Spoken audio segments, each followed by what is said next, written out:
نہ اسراف کرتے ہیں نہ بالکل ہاتھ کھینچ لیتے ہیں اور درمیانی راہ سے چلتے ہیں. یہ جو خرچ کرنا ہے نا، اس سے آپ کے کردار کی عکاسی ہوتی ہے. جب آپ مال خرچ کرتے ہیں تو اس سے آپ کی شخصیت کا پتہ چلتا ہے کہ آپ کا اندر آپ کی تربیت جو ہے وہ کس درجے کی ہوئی ہے. تو کیا ہے کہ جب خرچ کرتے ہیں تو نہ بہت زیادہ اسراف کر دیتے ہیں، نہ خرچ کرنے میں بالکل ہی ہاتھ روک لیتے ہیں. تو اس چیز کو سمجھنا کہ کون سا مقام خرچ کرنے کا ہے اور کون سا نہیں ہے، یہ بھی عباد الرحمان کی ایک صفت ہے. نوجوانوں کو عام طور پہ چیز کا خیال نہیں ہوتا. میرا ایک دوست تھا، ہم ایک شاہراہ پہ کھڑے ہوئے تھے تو ایک بھیک مانگنے والے اس شاہراہ کے اوپر پیشہ ور لوگ بہت تھے، ان کا کام ہی یہی تھا. وہ اس سے بھیک مانگنے آیا تو وہ اس کو سامنے برگر کی دکان تھی، اس کو کہتا یار اس کو نا زنگر برگر کھلانے لگا. اس کو بڑا مہنگا برگر ہے. تو اس نوجوان کو میں نے روک لیا، میرا کلاس فیلو تھا. تو کہتا نہیں نہیں، میں جو کھاتا ہوں نا میں بھی اس کو یہی کھلاؤں گا، کیونکہ حکم یہ ہے کہ جو اپنے لیے پسند کرو وہ دوسرے کے لیے پسند کرو. تو میں نے کہا برخوردار، تو ہے تو میرا کلاس فیلو، ہم عمر ہے تو میں نے ہم اسکول میں اکٹھے پڑھے ہیں، مگر کیونکہ میں نے علم دین حاصل کیا اب تو میرے بچوں کی طرح ہے، عمر میں ہم دونوں برابر ہیں اور علم کی وجہ سے نا اب تو میرا برخوردار ہے. میں نے کہا برخوردار وہ جو حدیث ہے نا کہ جو اپنے لیے پسند کرو دوسرے کے لیے بھی وہی پسند کرو، اس کا یہ مطلب نہیں ہے کہ آپ کی حیثیت اگر زنگر برگر کھانے کی ہے تو آپ فقیر کو بھی زنگر برگر کھلائیں. پہلی بات تو یہ ہے کہ وہ پیشہ ور ہے جس کو انتہائی ناپسند کیا گیا ہے. پیشہ ورانہ بھیک مانگنے کی حوصلہ شکنی کی گئی ہے، حوصلہ افزائی نہیں کی گئی. ایک قبیلہ آیا نبی علیہ السلام کے پاس، مانگا کچھ، آپ نے عطا کر دیا. دوسری دفعہ پھر آیا، آپ نے پھر عطا کر دیا. تیسری دفعہ جب مانگنے کے لیے آیا تو اللہ کے نبی علیہ السلام نے فرمایا کہ دیکھو میں میرے پاس جو بھی ہوگا نا میں انکار نہیں کروں گا، میں انکار نہیں کروں گا، مگر یاد رکھو جو غنا استغنا پیدا کرے گا اللہ بھی اسے غنی کر دے گا. یعنی جو اپنی طبیعت کے اندر یہ چیز لے کر آئے گا کہ لالچ نہیں ہے، مانگنے کا، ہر چیز کو مانگنے کا جذبہ نہیں ہے، اگر کوئی اپنی طبیعت میں استغنا پیدا کر لے اللہ بھی اسے غنی کر دے گا. یہ اللہ کا ایک نظام ہے کہ انسان کی جو نیت ہے نا، جو اس کا ارادہ ہے، اس پہ بہت دار و مدار ہے ہماری آئندہ زندگی کا. من عرف نفسہ عرف ربہ، جس نے اپنے نفس کو پہچان لیا اس نے اپنے رب کو پہچان لیا. اور اگر اپنی ذات اپنے آپ کو نہ پہچان سکے، اپنی پہچان ہی نہ ہوئی، اپنی جسے کہتے ہیں نا فکر اور نظر وہ درست نہیں ہے، منزل کا تعین نہیں ہے. شاعر مشرق بڑے میں کہتا ہوں اس خطے میں ایک الہامی شخصیت ہے. کہتے ہیں تو صاحب منزل ہے کہ بھٹکا ہوا راہی، تو صاحب منزل ہے کہ بھٹکا ہوا راہی. تجھے منزل ابھی تک ملی ہے، منزل کا پتہ چلا ہے یا تو راہوں میں ہی بھٹک رہا ہے؟ تو اللہ کے نبی نے فرمایا دیکھو میں جو بھی ہوگا میں انکار نہیں کروں گا، مگر تم استغنا کرو اللہ تمہیں غنی کر دے گا. اور جو مانگنے کی عادت کر لے گا اس کا یہ دروازہ کبھی بند نہیں ہوگا.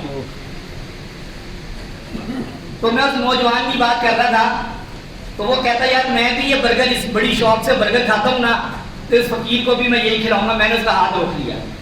میں کہا میرے عزیز برخوردار، اس حدیث کا یہ مطلب نہیں ہے کہ جو اپنے لیے پسند کرے دوسرے کا پسند کرے. میں بھی اگر میری حیثیت ہے میں 10,000 کا سوٹ پہن رہا ہوں تو ملازم کو بھی پہناؤں. اس حدیث کا یہ مطلب نہیں ہے.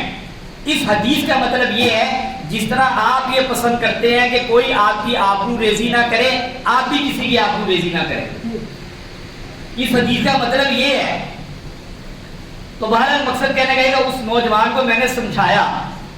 میں نے کہا ایک تو پیشہ ور اس کی حوصلہ شکنی کا حکم ہے، حوصلہ افزائی کا حکم نہیں ہے. دوسری بات یہ ہے کہ خرچ کے اندر نوجوانوں کے اندر خاص طور پہ نئی نسل جو ہے نا، یہ جو دنیاوی تعلیمی یافتہ ذرا زیادہ ہے، ان کے ہاں کیونکہ تربیت کے اندر وہ گہرائی سے تربیت ان کی نہیں ہوتی، تو یہ کوئی بات پڑھتے ہیں نا تو سمجھ لیتے ہیں کہ بس اس کو اسی طرح بے علمی قبول کرنا ہے، اس کے معانی میں غور نہیں کرنا۔ ایک نوجوان نے مجھے کہا، میرا عزیز ہے، کہہ رہا کوئی بات چل رہی تھی، میں اسے کچھ سمجھا رہا تھا، کہہ رہا جتنا خرچ کرو گے اور ملے گا۔ تو میں کہا پھر ایسا کرتے ہیں، جس گاڑی پہ تو چل رہا ہے نا ابھی یہی چھوڑ کے جاتے ہیں، ابھی کسی فقیر کو غریب کو دے کے جاتے ہیں، اور تیری جیب میں سے جتنے پیسے ہیں موبائل ہیں سب کو دے کے جاتے ہیں، کیونکہ جتنا خرچ کریں گے نا اتنا زیادہ ملے گا، رستے میں جاتے ہیں اور گھر جانے تک مل جائے گا۔ ہر آیت کے اندر کوئی اس کے مفہوم ہے، کوئی معانی ہے۔ اب جتنا خرچ کرو گے اتنا ملے گا، خرچ کرنے میں یہ تو کہا گیا ہے کہ تم ایک کرتے ہو اللہ تمہیں 70 گنا دیتا ہے، پر یہ تو نہیں پتا کب دیتا ہے، یہ دنیا میں دیتا ہے یا آخرت میں دیتا ہے۔ اور اگر خرچ کرنا بھی ہے تو اس میں اپنی ذات کا، اپنے گھر والوں کا جو حق ہے وہ کتنا رکھنا ہے۔ یہ فہم حدیث ہے نا، ایک ہے حدیث، ایک ہے فہم حدیث۔ تو خرچ کرنے کا یہ مطلب نہیں ہے کہ بس سب کچھ ہی خرچ کر دو۔ جیسے اللہ نے کہا ہے ایمان والے عباد الرحمان کون سے ہیں؟ جب خرچ کرتے ہیں نا، نہ بالکل لٹا دیتے ہیں، ولم یکن، نہ بالکل ہی ہاتھ کھینچ لیتے ہیں، نہ بالکل کنجوس بنتے ہیں، نہ بالکل بے تکانی اڑا دیتے ہیں۔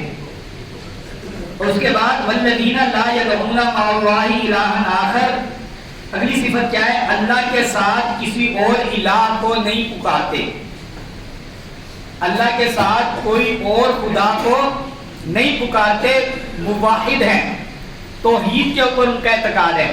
اور یہ جو توحید ہے نا، یہ وہ مین بارڈر ہے، مین وہ لائن ہے، نقطہ امتیاز ہے جہاں کفر اور اسلام الگ الگ ہو جاتا ہے۔ سب سے بنیادی چیز ہے کفر کا اور ہمارا جو سب سے بنیادی اختلاف ہے وہ عقیدہ توحید ہے، اور اگلی زندگی کا دار و مدار بھی اس پہ ہے۔ ہم یہاں جتنے بیٹھے ہیں ہمارا توکل ہے کہ ایک ذات ایسی ہے جو کیفیات، جو ہماری کیفیات ہیں اس سے پاک ہے، وہ رنگ سے پاک ہے، وہ ذائقے سے پاک ہے، وہ شکل سے پاک ہے، وہ جسمانی سارے جسم کے اندر جو اعضاء ہیں ان سب سے پاک ہے۔ اس کی قدرت ذرے ذرے کے اوپر ہے، اس کا اختیار ذرے ذرے کے اوپر ہے۔ اور جب یہ ہمارا اعتقاد ہے تو ہم زندگی کے اندر ایک پرسکون زندگی گزارتے ہیں۔ اور کفر جو آج دندناتا پھر رہا ہے، کیوں؟ اس کو اس پر اعتقاد نہیں ہے، وہ کہتا ہے میری اپنا ہاتھ میں تخلیق کرنا ہے، لہذا میں جتنا سمیٹ سکتا ہوں سمیٹ ہوں۔ آج فلسطین کے اندر جو مسلمانوں کے اوپر ظلم ہو رہا ہے اس کا بنیادی وجہ یہ ہے کہ کافروں کا عقیدہ توحید پر اعتماد نہیں ہے، وہ عقیدہ توحید کو نہیں مانتے، لہذا وہ کہتے ہیں جو جو مقاصد چاہے وہ جائز ہیں ناجائز ہیں، جو مفادات حاصل کر سکتے ہو کر لو۔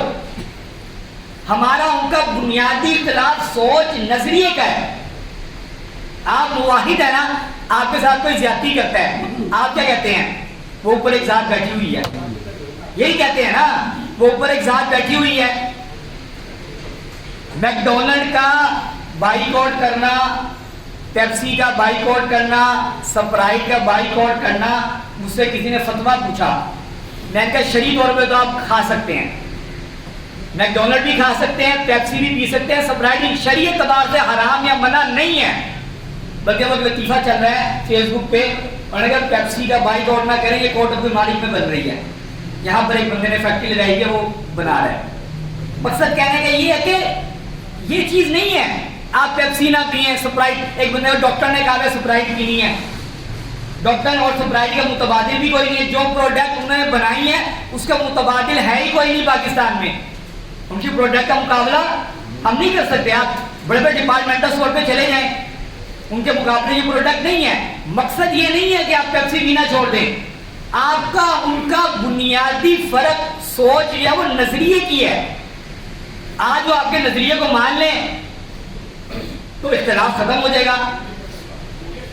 تو اصل تو نظریہ اور سوچ نوجوانوں پر اس کی محنت کریں، نہ کہ انہیں پیپسی سے روکیں، سپرائٹ سے روکیں. وہ تو اللہ کا بنایا ہوا نظام ہے. وہ سپرائٹ پیپسی انہوں نے نہیں بنائی، وہ تو اللہ نے بنائی ہے. اب وہ تو اللہ نے بنائی ہے نا پیپسی. اور اصل سوچ ہے، کاز، نظریہ، علم، فکر، جسے ہم کہتے ہیں علم حاصل کرو. دیکھیں نا اس وقت مسلمان پریشان ہیں کہ اتحاد نہیں ہے. یہی وجہ ہے 56 اسلامی ممالک ہیں. ہم یہودیوں سے 100 گنا زیادہ ہیں تعداد میں، 100 گنا زیادہ ہیں، مگر ہم مار کھا رہے ہیں. اور جواب ایک ہی ہے، سارے 56 اسلامی ممالک کا اتحاد نہیں ہے. اتحاد کیا ہوتا ہے؟ اتحاد کہتے ہیں جب مقاصد ایک ہوں. اتحاد ہمیشہ تب ہوتا ہے جب آپ کے، دیکھیں نا ایک بس ہے وہ کراچی جا رہی ہے، اس میں جتنے مسافر بیٹھے ہیں وہ سب کراچی جانے کے لیے بیٹھے ہیں. ان کا اتحاد ہو گیا. کیوں؟ ان کے مقاصد ایک ہیں. وہ 100 کے 100 مسافر کہہ رہے ہیں ہم نے کراچی جانا ہے. اب ان سب کا یہ متحد ہو گئے. ایک بندہ اگر ان میں بیٹھ جائے کوئی نہیں میں نے پشاور جانا ہے، اتحاد ہو سکے گا؟ نہیں. کیوں؟ ان سب نے کراچی جانا ہے، اس اکیلے نے پشاور جانا ہے. اتحاد نہیں. کیوں؟ مقاصد ایک نہیں ہے، مقاصد کا فرق ہے. آج مسلمان تعداد میں بہت زیادہ ہیں مگر اتحاد کیوں نہیں ہے؟ مقاصد ایک نہیں ہے. اور مقاصد ایک کیوں نہیں ہے؟ علم ایک نہیں ہے، نظریہ ایک نہیں ہے، سوچ ایک نہیں ہے. تو یہ کیسے ہوگا؟ یہ علم سیکھنے سے ہوگا. اس وقت جو لڑائی ہے نا اسلحے سے زیادہ علم، سوچ اور نظریے کی ہے. دیکھیں نا ایک گدھا 10 گدھے کھڑے ہوں، 10 گدھے کھڑے ہوں اور ایک انسان کھڑا ہو، ان 10 گدھوں کا دماغ نکال لو اور اس ایک انسان کا نکال لو، وہ 10 دماغ اس ایک دماغ کا مقابلہ نہیں کر سکتے. 100 گدھے کر لو، 100 گدھوں کا مغز نکال لو، ادھر ایک انسان کا نکال لو، وہ 100 مغز اس ایک کا مقابلہ نہیں کر سکتے. کیوں؟ وہ انسان کا دماغ ہے، یہ گدھے کا دماغ ہے. انسان کو اللہ نے شعور دیا ہے، سوچتا ہے، یہ علم حاصل کرتا ہے. مکھی پہ مکھی نہیں مارتا. علماء ہم اکثر سب بیٹھتے ہیں، اہل علم بھی بیٹھتے ہیں. میں نے کہا جی کیا حال ہے فلسطین کا؟ کہتے ہیں پیپسی پینا چھوڑ دو. تو میں نے کہا ان کو کوئی فرق پڑے گا؟ پوری دنیا کی معیشت پہ ان کا کنٹرول آ کے پیپسی چھوڑنے سے کیا ہوگا؟ آپ علم کے اوپر محنت کریں اور نقطہ اشتراک تلاش کریں. پورے مسلمان 56 اسلامی ممالک کے حکمران مقاصد ایک ہے. سوچیں کیا ان کے مقاصد ایک ہے؟ بڑے بڑے یورپ کے اندر سیمینار ہوتے ہیں، وہ اسی بات پہ ہوتے ہیں ہمارے مقاصد کیا ہیں. کیا ہم وہ ایک پلیٹ فارم پہ آنے کی کوشش کرتے ہیں اور ہم کوشش نہیں کرتے؟ علماء کی ہم سب کا نقطہ اشتراک جو ہے وہ اللہ کے نبی صلی اللہ علیہ وسلم کی سیرت ہے اور خلفائے راشدین کا دور ہے. خلفائے راشدین کے دور، اگر کوئی کہہ دے خلفائے راشدین کا دور ہمارے لیے آئیڈیل نہیں ہے، آپ کو اس سے اشتراک ہو سکتا ہے؟ آپ کو اس سے اتحاد ہو نہیں سکتا. کیوں؟ اس کے مقاصد ہو رہے ہیں، آپ کے مقاصد ہو رہے ہیں. آپ کہتے ہیں سب سے پہلے پاکستان، تو آپ کے مقاصد الگ ہو گئے. سعودیہ کہہ رہے سب سے پہلے سعودیہ، پاکستان کہہ رہے سب سے پہلے پاکستان، ایران کہتے ہیں سب سے پہلے ایران، اردن کہتے ہیں سب سے پہلے اردن. آپ کا اتحاد ہو ہی نہیں سکتا. جتنے اسلامی ممالک کے حکمران ہیں، 56 اسلامی ممالک کے حکمران ہیں، میں نے کسی کی زبان سے یہ بات نہیں سنی کہ ہم سب ایک اسلام کا کلمہ بلند کریں گے. میں نے نہیں سنی. وہ کہتا ہے میں نے پاکستان کو خوشحال کرنا ہے، وہ کہتا ہے میں نے ایران کو خوشحال کرنا ہے، وہ کہتا ہے میں نے اردن کو کرنا ہے، وہ کہتا ہے میں نے سعودی عرب کو خوشحال کرنا ہے. آپ کا اتحاد ہوگا کیسے جب آپ کے مقاصد ایک نہیں ہے؟ اتحاد تو تب ہوگا جب مقاصد ایک ہو. اور آپ کا مقصد کیا ہے؟ خلفائے راشدین کا وہ دور جس کو قرآن نے کہا ہے کہ یہ وہ دور ہے کہ اس پر اللہ کی رضا پوری ہو گئی اور اللہ کا وعدہ آج پورا ہو گیا. اس دور کی آپ نے پیروی کرنی ہے. کوئی ملک کتنا بھی بڑا ہو، کتنا بھی بڑا ملک ہو، وہ اسرائیل کو دھمکی لگائے، وہ امریکہ کو دھمکی لگائے، اگر وہ یہ کہہ دے کہ میں خلفائے راشدین کے دور کو اسلام کا دور نہیں سمجھتا، ہمارا اس سے اتحاد نہیں ہو سکتا۔ اتحاد ہوتا تب ہے جب مقاصد ایک ہو، سوچ و فکر ایک ہو، نظریہ ایک ہو۔ اس کے لیے آپ کو علم اور شعور پیدا کرنا پڑے گا۔ اچھا اب آخری بات، ایک بات یاد رکھیں، اللہ تعالیٰ کا کچھ امر ہوتا ہے، وہ امر یہ ہے کہ ابھی کفر کا مغلوب ہونے کا وقت نہیں آیا جو ہمیں بظاہر نظر آتا ہے۔ یہ حالات اس طرف جا رہے ہیں کہ اللہ ہر دور میں کسی نہ کسی شخصیت کو پیدا کرتا ہے، جو ایک شخصیت ابانی ہے حضرت مہدی، اس کے بعد ہی کفر میں مغلوب ہونا ہے۔ ابھی اللہ کا امر نہیں ہے، ہمارا خیال ہے، یعنی جو نظر آ رہا ہے کہ بڑے بڑے علماء زعماء مسلمانوں کے لیڈر ہیں مگر کوئی لیڈنگ کرنے کے لیے تیار نہیں ہے، یعنی ابھی وہ صلاحیتیں نہیں ہوئی۔ جب وہ وقت پورا ہوگا اللہ خود کسی کو پیدا کر دے گا، ابھی وقت نہیں ہے۔ کراچی کے بہت بڑے عالم تھے مولانا یوسف لدھیانوی شہید رحمۃ اللہ علیہ، ان کو کسی مجلس نے کہا حضرت آپ کو سارے ہی مانتے ہیں، بریلوی دیوبندی اہل حدیث، آپ ایسا کریں ایک جماعت بنائیں اور سب کو متحد کر لیں کیونکہ آپ کی شخصیت پہ سارے متفق ہو جائیں گے۔ تو انہوں نے تھوڑی دیر خاموشی اختیار کی اور کہا اب یہ ممکن نہیں ہے، اب یہ امت صرف حضرت مہدی کے ہاتھ پہ ہی اکٹھی ہوگی، ابھی اللہ کا امر نہیں ہے۔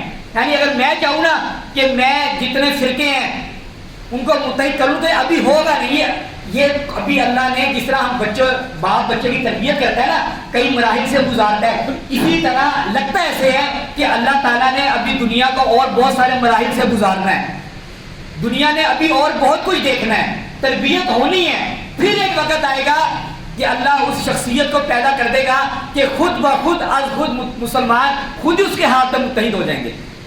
ابھی حالات بظاہر ایسے نہیں لگتے، باقی جو قربانی دے رہے ہیں ہماری ہمدردیاں اس کے ساتھ ہیں، کوشش کرتے رہیں جب تک جہاد کے حالات، جو جہاد ہوتا ہے امیر کے اوپر، جب تک متفقہ امیر نہ ہو جہاد شروع نہیں ہوتا، جب تک امیر نہ آئے علم اور شعور اجاگر کرنے کی کوشش کرتے رہیں، نئی نسلوں کو تربیت دیتے رہیں، جب وقت آئے گا ہاں اللہ نے کلمہ بلند ضرور کرنا ہے۔